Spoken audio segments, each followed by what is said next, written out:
Is making friends harder in Vancouver? So many people try to put me into the mindset of it's so hard to make friends, or the cost of living here. People told me that I would never see the sun, that it's Vancouver. I do feel like I'm part of 1% of the population.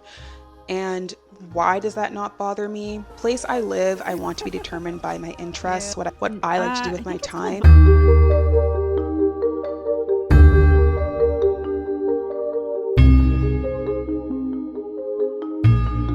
Hello, welcome to Ikunna. This is my YouTube channel. I am an OBGYN resident living in British Columbia, Canada. Today, I'm going to be doing a video all about moving to Vancouver. I moved here almost 3 years ago exactly. I remember when I first found out that I was moving to Vancouver, I heard a lot of stereotypes, and I also watched a lot of videos like this, and I found them really helpful. And starting out, when I first visited here, I actually came here in high school with my family, but I really didn't appreciate it that much, and I think it rained the whole time. And then I visited again during medical school. Some of my friends were from here or had gone to school here and really loved it and shared it with me, and I fell in love with Vancouver. I went on my first hike in BC, which was amazing and not what I expected, much harder than I expected. I hiked the Chief. I got to go to the beach. Yeah, I got to do and try so many different things that I realized I really loved. I also went to med school in Kingston, and I loved living right on the water, and I realized that I didn't need as much of the kind of big city stuff that I thought I needed. I just need a few restaurants that I like, but having the parks and the lake and everything like that just was what really made my life feel fuller. And so I was looking for that in a city that I moved to. I decided to move I was between here and Calgary in terms of my top choices for residency, and I ended up here, and I was really excited about it. But yeah, I heard a lot of different things when I moved here, and want to talk a bit more about kind of the typical things that people say about Vancouver. So this video, I'll have kind of all the segments here, but I'm going to be going through different topic areas, from making friends to the cost of living, my experience as a Black woman, and more. First, I wanted to talk about the mindset that I think is the best to have when you're moving here, because I think mindset is a huge part of why I've had such a positive experience. So many people try to put me into the mindset of it's so hard to make friends, you're not going to have any friends, I'm not going to have any friends, or I'm not going to be able to date here, it's going to be so hard, I'm going to be lonely, I'm going to be alone all the time, it's a lonely city, etc. Like, you hear that from a lot of people, you see that in a lot of different videos. People have very negative experiences moving here, and so it can be kind of scary. I decided to come with the mindset of I'm going to make friends, I'm going to date with ease, I'm going to enjoy whatever solitude comes my way, but I'm not going to be in solitude forever. First, is making friends harder in Vancouver? Just diving right into things. My context, for me, I've done a lot of schooling. I did obviously grade school through high school, I did undergrad, and then I went to med school, and then I moved for my residency. And so you have kind of built-in friends and built-in community at all of the stages of life with schooling and residency. And so I'm used to I'm used to having some sort of something to work with in terms of making friends, but also I'm used to having to make friends from doing so much school. And so I also have not lived in a city as a young adult without that, because medicine inherently as a field it connects you with people, which I think is something that's not spoken about a lot with medicine, but is actually really awesome about it. So I came in to Vancouver, and I met my co-residents and I met all of their partners. But with that being said, the biggest thing with friendship is that it takes time. It takes repeatedly seeing people over and over. It takes energy. You can't just walk into a city not knowing anybody and then have friends next week that feel like real friends. Yes, you can know people, you can meet people, you can have people that you spend time with or that you go places with. But in terms of actually meeting people and feeling like they're your friends, that takes time. So there was a period of solitude and isolation when I first moved here, and it was great. I explored, I found out what I liked about the city, I found out what things I liked to do, and just kept on exploring and learning more, and it was very, very fun. I had some built-in socialization at work. I also had one of my really good friends from high school was living here when I first moved here, and so I spent a lot of time with her and her husband, which was great. I was dating and met my boyfriend, but yeah, I was dating, and that obviously took up some time.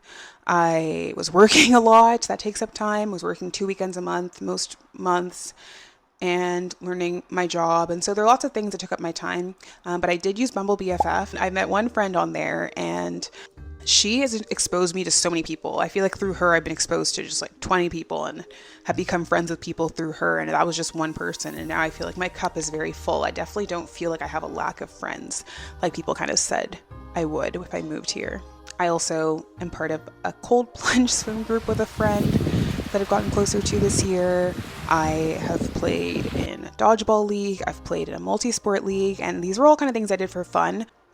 They've been a great way to meet people. And also, yeah, you don't necessarily have to move alone. Maybe ask a friend, ask someone else, someone you're close to, if they'd be interested in moving. And that could be someone that you also have as a built-in friend. But yeah, I definitely would say that I think this is a bit oversold. People in Vancouver do stick close to each other in their close circles, but I actually don't think that personally that's that different than Ontario. I grew up in the greater Toronto area and always thought that I'd be the girl that stays there forever. Always thought that that would be my life, that I would go to school around there, stay there, blah, blah, blah. But just the people I got exposed to and really changed my life plan. And now I really see myself not being in Ontario, to be honest. I definitely, yeah, I see myself here or somewhere more like here. And the next thing that gets talked about a lot is the cost of living here. And this is definitely a high cost of living city. That's definitely true. I will say that the cost of living is rising across the country. A lot of cities that used to have pretty cheap rent do not have that anymore. In terms of my context, I'm a resident doctor. It's a good industry. It has good salary prospects. And so for me, living in a more high cost of living city doesn't impede too much on, my long-term life goals. And so I think doing your industry research and seeing what your industry is like in Vancouver, because not all industries thrive in Vancouver like they do in Toronto or Montreal or other big cities or big cities in the States like New York, Boston, etc. Vancouver is different in that way. My understanding is that it's very different when it comes to like business, corporate, commerce type of jobs, and even tech jobs. It's not like, these big cities. I will say I'm definitely more of a homebody here and I work a lot. So that brings my cost of living down. I'm not big into nightlife, and this city itself is not big into nightlife, which I think also saves you some money. I chose not to have a car, which also I think saves me some money. I've lived with someone else, lived with roommates. When I first lived here, I had a roommate, etc. These are all ways to save money. And I don't think that's necessarily unique to Vancouver, but it's definitely true. That's definitely true. This is a high cost of living city. Next, the weather. People told me that I would never see the sun, that it's Vancouver, it rains all the time, blah, blah, blah. It definitely rains a lot, but I definitely don't think the rain is a big deal. To me, it's not a big deal at all. It doesn't bother me when it rains. I kind of enjoy it. I think it brings a nice vibe. I personally have rain pants and a rain jacket and a nice transparent umbrella that helps me able to see 360 degrees. And it's just a pretty umbrella, and I go on walks. I feel like all the green, there's so much more greenery around here, so the green really pops when it's raining. And yeah, I find that I'm still willing to go on a walk if it's raining. I'm not willing to go on a walk if it reaches a certain level of cold. And so for me, I just end up going outside more, despite the fact that it's rainy here. I also just haven't found, for me living here 3 years, it hasn't rained that much since I've lived here. So I haven't maybe had to deal with kind of the peaks of the raininess it can get because I haven't been here all that long, but it hasn't impacted me that much. The temperature overall is more moderate here. There's much less snow, but you can go into the mountains if you want to experience snow. So I feel like it's a nice city for that if that's something that you would appreciate and that would make your life better. With the awareness that it does rain more, it can be more cloudy. It's not like the sunniest city, but we definitely get good sun. And when there is good sun, people maximize it. People are outside. People are on the beach. People are outside. I would be remiss not to acknowledge climate change when there's literally a fire going on in Squamish right now. That is definitely a con of here, is that we are dealing with that aspect of climate change. But I think that's something that we're going to start seeing in a lot of places, unfortunately. The public transportation here is excellent. It's very easy to get around on the SkyTrain. You can get from central Vancouver all the way down to Surrey or even Port Moody. I find the bus lines are great. Like I said, I don't have a car. My partner does have a car, so I do get the benefit of that now. But when I first moved here, I didn't have that, and I was just fine. And I planned out where I lived based on the fact that I wasn't going to have a car. And I guess you could also do vice versa.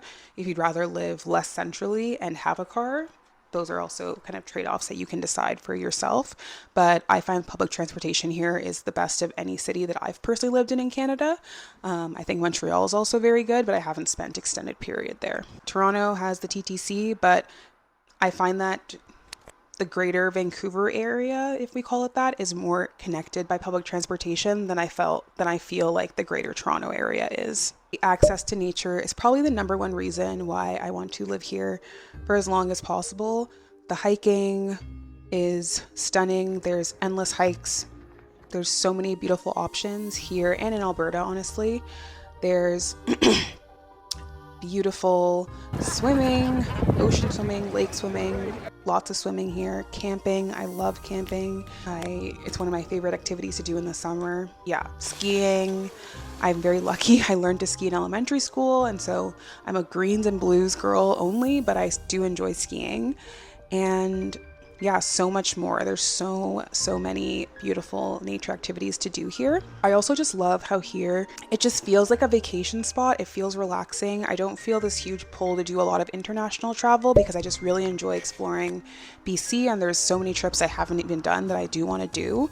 And it's definitely much easier to fly out of somewhere like Toronto or Montreal on the East Coast to places like Europe.